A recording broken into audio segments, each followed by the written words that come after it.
Number 2 एक दफ़ा मुझे उठा, नंबर 2 एक दफ़ा मुझे उठा। इस माली की ज़बान है, भरत माली की ज़बान है। उठा एक मर्तबा तो उठा दे। दुश्मन जानूँ दुश्मन जाने, तू इसको छोड़ देना, तू साइड हो जा। तू एक दफ़ा मुझे उठा, मैं जानूँ दुश्मन जाने, तू साइड हो जाना, ठीक है? तू साइड हो जाना, ठीक है? अब देखना तू साइड हो जाओ। बे बंदे क्या कर रहा है, ज़बान कूड़ी कर रहा है, माली की ज़बान कूड़ा। अब तू हट, तेरी तो अब तू एक साइड हो जा, एक साइड हो जा। दूसरा कहाँ गया, दूसरा कहाँ? ये ले, तू भी गया।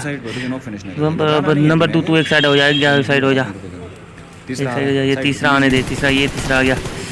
तू साइड हो जा, मैं चौथे को ख़त्म करके आता हूँ। तू साइड हो जा, साइड हो जा। ये ले, ये ले, ये ले, सारे ख़त्म हो गए। क्यों?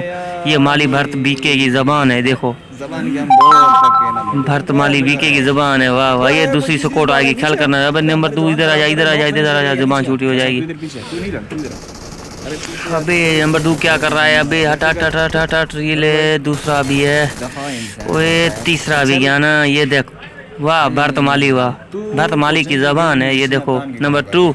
अब पोचंगी की जहाँ भी जाएगा ना, पोचंगी में ये घूमना के भरत माली बी के आया था।